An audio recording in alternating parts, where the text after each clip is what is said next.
गुरुजी का अभी फोन आया था। वो अपनी शिष्य के साथ आश्रम से निकल चुके हैं। लेकिन मम्मी जी, अभी तक तो खाना तैयार ही नहीं हुआ। तो मतलब टेबल पे से वेज खाना हटा के मुझे इस चिकन को वहां रख देना है? राहुल तो छोटा बच्चा नहीं, पूरे शहर में पागलों की तरह ढूंढ रहा था तुझे मैं। अरे कम से कम किसी गार्ड को तो बता के जाता।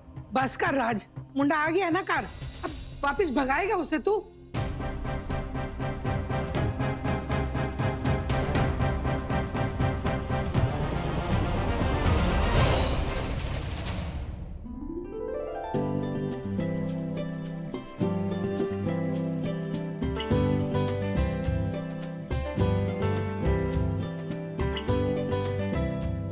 आई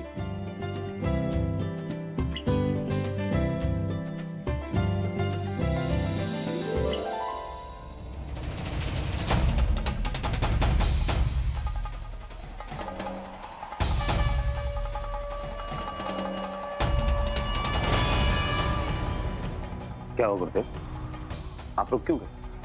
गुरुजी क्या हुआ, कोई बात है क्या? राहुल कहाँ है? जी वो अपने कमरे में तैयार होना है। गुरुजी, प्रणाम गुरुजी।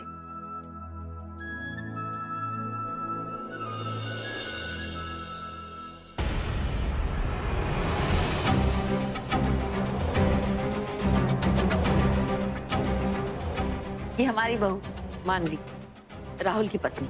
राज, तुमने इसकी और राहुल की कुंडली नहीं मिलवाई थी शादी से पहले? ऐसी एनर्जी मैंने पहले कभी फील नहीं की है। It's so strong, so powerful. I don't know ये वो क्या था। गुरुदेव आपको बताया था ना मैंने कि राहुल ने हमसे बगैर बताए शादी की। पता नहीं कहां से उठा के ले आया इसे। लेकिन राहुल आया क्यों नहीं अब तक? उसे बुला के लाओ। मैं अभी बुला के लाती हूँ। आप आइए।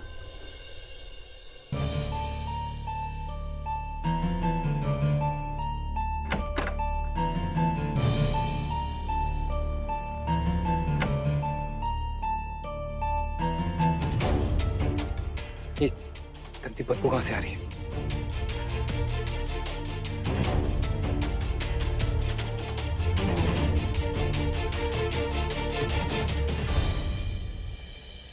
राहुल, ये तुम क्या कर रहे हो? कोई स्मेल नहीं आ रही है तुम्हें? एकदम एकदम गंदी सड़ी हुई महक। राहुल, कमरा तो आज सुबह ही साफ हुआ है, स्मेल कैसे आ सकती है? मुझे तो कहीं पे कोई स्मेल नहीं आ रही। कोई गंदी सड़ी हुई स्मेल आ रही है, जैसे कोई फूल सड़ गए होते हैं वैसी। तुम भी चेक करो। फूल? राहुल, हमारे पूरे कमरे में कहीं पे कोई फूल नहीं है। तुम क्या बात कर रहे हो? मुझे तो कुछ समझ में ही नहीं आ रहा।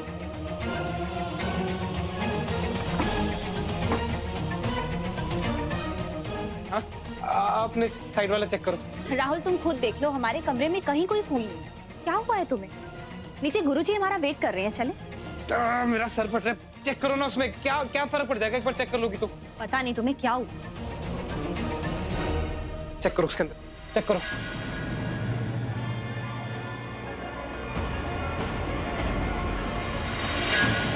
देखा, मैंने कहा था ना गंदी स्मेल आ रही है। हाँ, क्यों संभाल के रखे हो ऐसे गंदे सड़े हुए फूल? मेरा सर फट रहा है, इनको निकाल के बाहर फेंको यहाँ से। ये सूख चुके हैं, इनसे स्मेल कैसे आ सकती है? इसी में से आ रही है सारी स्मेल। लेकिन राहुल, इनसे तो कोई स्मेल आ ही नहीं रही। ये फेंको प्लीज बाहर यहाँ से।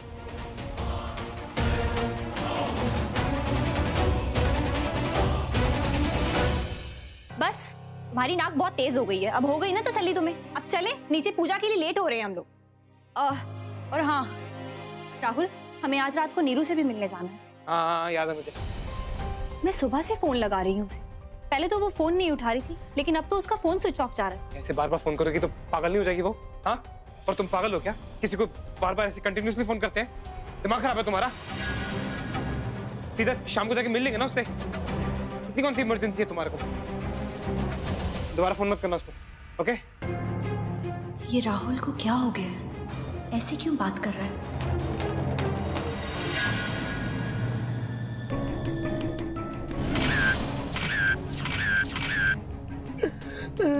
सर प्लीज संभालिए अपने आप। I am really very sorry but मुझे आपसे कुछ सवालात करने होंगे। अरे सर, मैं क्या जवाब दूंगा आपको? मैं तो खुद ही अपनी बच्ची को बचाने के लिए यहाँ नहीं था। मैं समझ सकता हूँ, पर मुझे ये बताइए कि आपकी अपनी बेटी से आखिरी बार कब बात हुई थी? कल रात को नीरू ने खुद मुझे फोन किया था। वो कह रही थी कि कोई लड़की उससे मिलने आई थी, अपने बाप के एक्सीडेंट के बारे में उससे कोई जानकारी लेना चाहती थी। एक्सीडेंट? कैसा एक्सीडेंट? सिर्फ किसी लड़के ने एक आदमी को टेम्पो के आगे ढकेल दिया था और ये होते हुए नीरू ने देखा था। उसी आदमी की बेटी नीरू से मदद मांगने आई थी।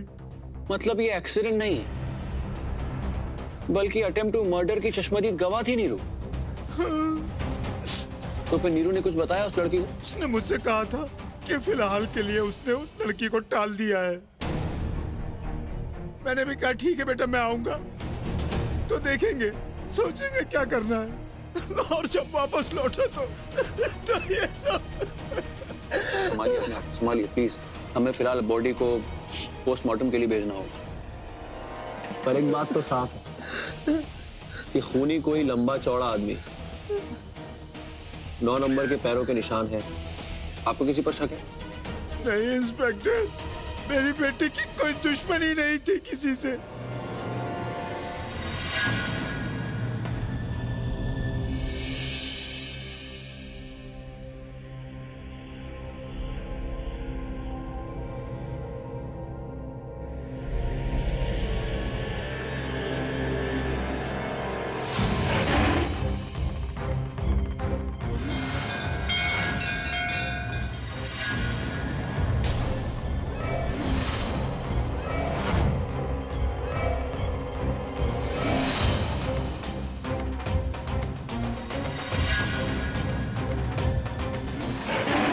राहुल, राहुल, क्या है?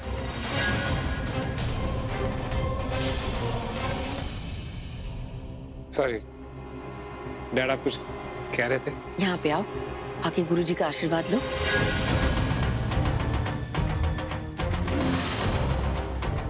मैंने कहा यहाँ आओ, गुरुजी के पैर छुओ और उनका आशीर्वाद लो।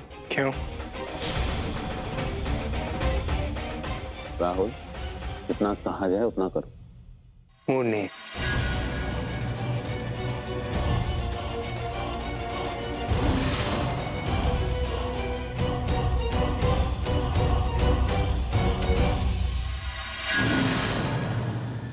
राहुल, मैंने तुम्हें गुरुदेव का आशीर्वाद लेने के लिए कहा और तुम बैठ गए। यहाँ आओ और आशीर्वाद लो। नहीं राज, नहीं। शाम, तुम्हारा बेटा बहुत बड़ा हो गया है। इतनी बड़ी हस्ती होने के बाद भला वो किसी का कहना क्यों माने? कोई बात नहीं राज, मुझे कोई आपत्ति नहीं। सही बोल रहे तू। स्टार हूं, अपने हिसाब से जीऊं, तेरे हिसाब से नहीं। शेर राजा होता है।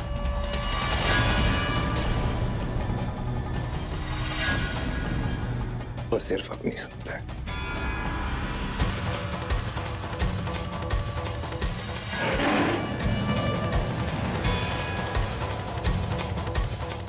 भोग की तैयारी कीजिए आप। जी गुरुजी, मैं तैयारी करती हूँ।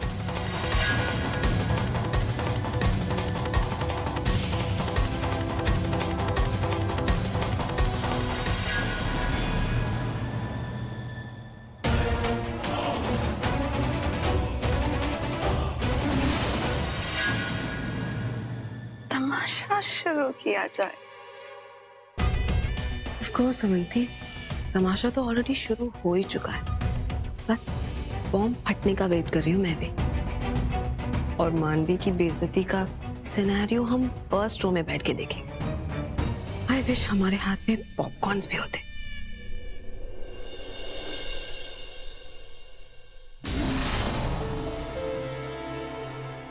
गुरुजी, ये खाना मैंने खुद अपने हाथों से बनाया। आशा करती हूँ कि आपको अच्छा लगे।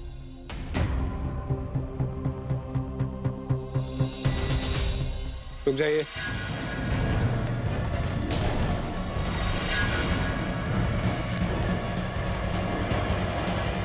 राहुल हो क्या तुम? हाँ, पहली बात तो तुम्हें यहाँ भूख में बैठना चाहिए, वो तो तुम कर नहीं रहे। ऊपर से ये उल्टी सीधी हरकतें कर रहे हैं। क्या मतलब है ये? रुक जाओ कहाँ? ये भोग नहीं लगेगा।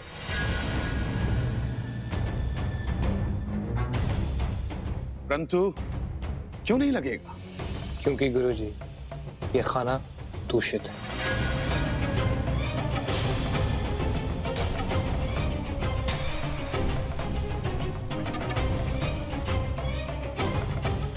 भोग के लायक नहीं। राहुल, ये तुम क्या कह रहे हो?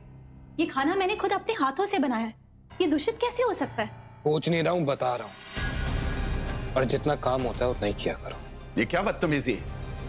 अपनी पत्नी पर जरा सा भी भरोसा नहीं है तुम्हें? तुम उसके प्रयत्न का अपमान कर रहे हो, तुम इस प्रसाद का अपमान कर रहे हो। प्रसाद, ये ऐसा दूषित खाना हम अपने भगवान को नहीं चढ़ाते गुरुजी। कहा ना मैंने, हटाओ ये खाना। ये सब क्या है राहुल? हाँ, दिमाग खराब हो गया तुम्हारा? कब से बदतमीजी बर्दाश्त कर रहा हूं तुम्हारी मैं। तुम इस तरीके से गुरुजी से बात नहीं कर सकते। जो जैसा डिजर्व करता है वैसे ही बात कर रहा हूं। घमंड सर पे चढ़ के बोल रहा है तुम्हारे। जानते हो किससे बात कर रहे हो तुम? जानता हूं तू कौन है। एक मामूली डरा हुआ इंसान है तू। और क्या है तू? राहुल बस, बहुत हो गया। बहुत हो गया। इस पाखंडी को और बर्दाश्त नहीं कर सकता मैं। निकाल के बाहर फेंको ना इसको। ये है क्या? हाँ, क्यों बे गुरु, है क्या तू? इतने सालों से देख रहा हूँ इसके पास हर साल ले जाते हो पूजा कराने के लिए। दिखता नहीं है आपको? आपके पैसे के पीछे है ये पाखंडी। बहुत हो चुका। इस घर के अंदर अपना अपमान कराने के लिए कदम नहीं रखे मैंने। अब कोई भोग नहीं होगा। चलो यहाँ से। गुरुदेव, गुरुदेव, प्लीज गुरुदेव, आप राहुल की बात को बुरा मत मानिए। पता नहीं से क्या हो गया, पागल हो गया ये। आप प्लीज, भोग की पूरी तैयारी हो चुकी है गुरुदेव, आप भोग करके जाइए। इतने अपमान के बाद अब भूख भी नहीं रही राज, और यहाँ रुकने का कोई औचित्य नहीं, इसलिए चलता हूं। हाँ राज, एक बात और, तुम्हारे बेटे ने तुमसे झूठ कहा है, और ये जो कुछ भी हो रहा है ये उसी का परिणाम है। इसके सर पर किसी बुरी आत्मा का साया मंडरा रहा है।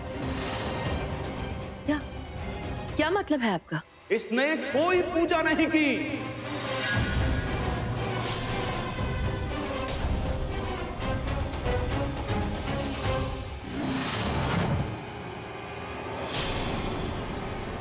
हाँ तो नहीं कराई है ना, क्या कर लेगा? नहीं चाहिए मुझे तेरी पूजा। तेरे जैसे पाखंडी लोग ना मैंने बहुत देखे। एक बात कान खोल के सुन ले, आज के बाद मैं तेरी कोई बात सुनने वाला नहीं। बहुत चूना लगा दिया तूने मेरे डैड को। अब एक काम कर, खिसक ले यहाँ से। राहुल, हद में रह के बात करो। गुरुजी आप प्लीज नाराज मत होइए। गुरुजी, मैं आपके लिए भोग बांध देती हूँ, आप ये ले जाइए गुरुजी प्लीज। राहुल बच्चा है, मैं उसकी तरफ से आपसे माफी मांगती हूँ गुरुजी प्लीज। राज, तुम मेरे आश्रम में आके मुझसे मिलो, मैं वहीं बात करूंगा तुमसे।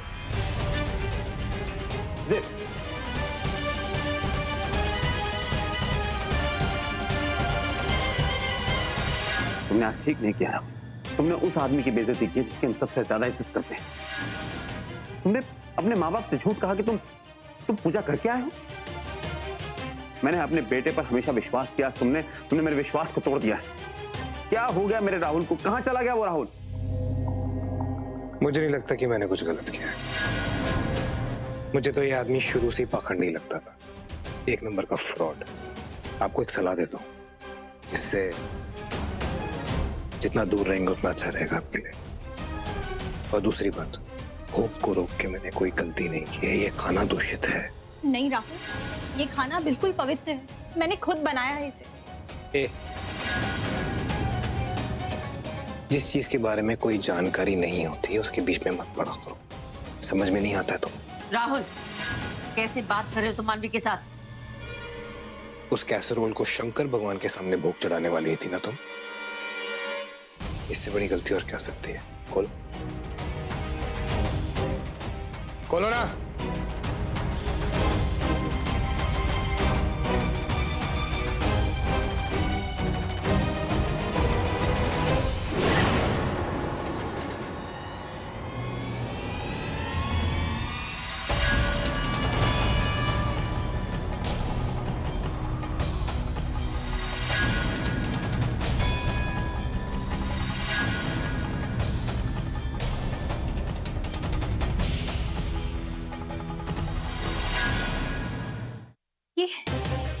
ये कैसे हो सकता है? इस कैसरोल में चिकन। आप खुद बता दीजिए, अच्छा रहता इसका भोग चढ़ाती हैं आप। बोलिए। तो अब समझ में आया, इस तरीके से तुम हमारी बेइज्जती करवाना चाहती थी?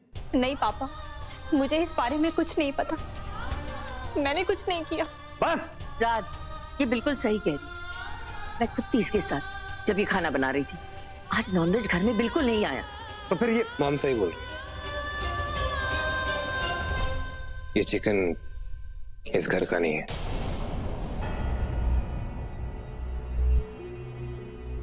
बाहर से कहीं से आया,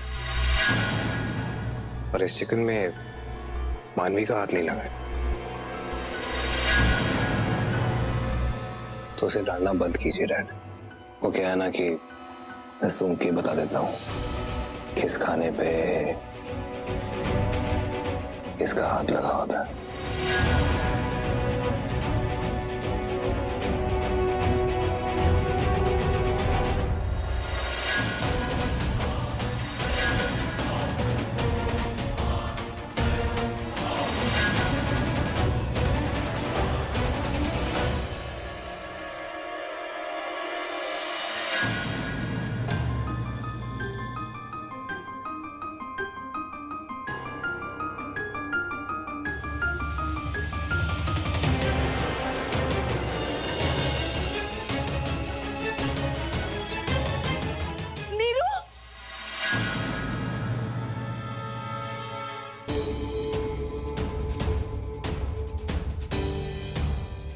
आप इस लड़की को जानती हैं?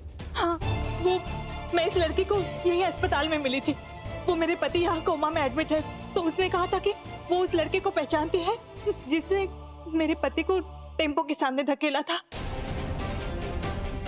नीरू एक इकलौती गवाह थी जो मेरे पति के गुनहगार तक मुझे पहुंचा सकती थी।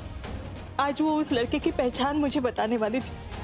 Ma'am, I need some information from you. बात कर सकते हैं? हाँ। आइए प्लीज। आप ये रुकिए मैम। आप लोग यहाँ पर बैठ के बात कर सकते हैं। Thank you. After you. तो आपने कहा कि नीरू से आपकी मुलाकात यहीं हॉस्पिटल में हुई थी? हाँ, वो नीरू को चोट लगी थी हाथ पे, तो बैंडेज लगा था और हम लोग ऐसे ही टकराए थे। मेरी दवाइयाँ मैं उसके पास भूल गई थी, तो वही लौटाने वो यहाँ हमारे वार्ड में आई थी। यहाँ आकर उसने मेरे पति को पहचान लिया। उसने कहा कि उसने इनका एक्सीडेंट अपने आंखों से होते हुए देखा था, और आज वो उस लड़के की पहचान बताने वाली थी जिसने इनको टेम्पो के सामने धकेला था।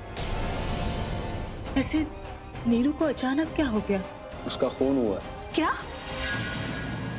पर हम तो उससे कल ही मिले थे, तो ऐसे अचानक एक रात में ऐसे वारदात अक्सर अचानक ही होते हैं। खैर, नीरू के अलावा किसी और ने एक्सीडेंट देखा था? नहीं। और कौन जानता था नीरू के बारे में? वो मेरी बेटी मानवी। आप एक बार अपनी बेटी को बुलाएंगे प्लीज? मैं उनका भी स्टेटमेंट लेना चाहूँगा। मैं पुलिस स्टेशन जा रहा हूँ, उन्हें कहिए सीधा पुलिस स्टेशन ही आए। मेरी बेटी? पर डोंट वरी, ये सिर्फ एक रेगुलर पूछताछ है। Your daughter will be safe. Thank you.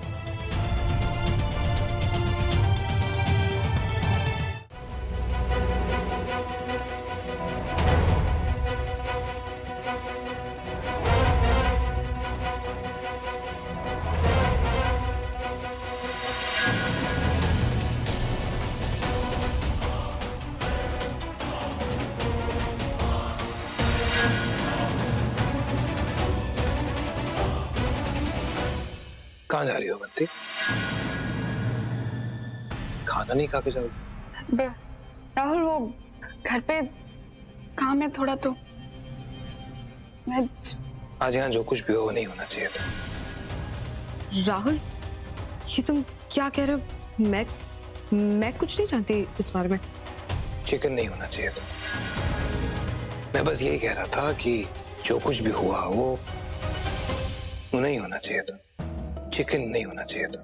अब इसे किसी का गुनाह कह लो या कुछ भी, लेकिन अब चिकन आया है तो हटाना तो पड़ेगा ही, नहीं? अब हाँ, you're right। अब मैं इसे अभी यहाँ से हटा देती हूँ।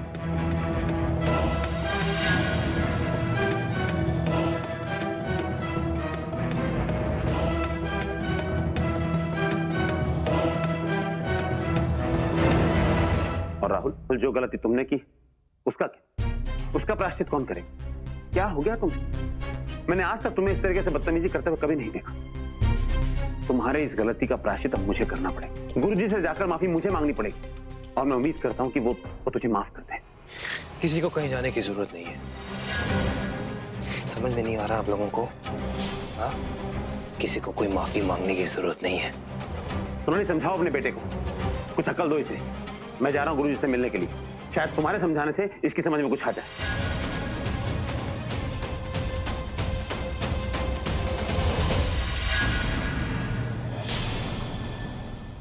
किसी को और कुछ कहना है मुझसे? कोई और है जिसको कुछ बोलना है?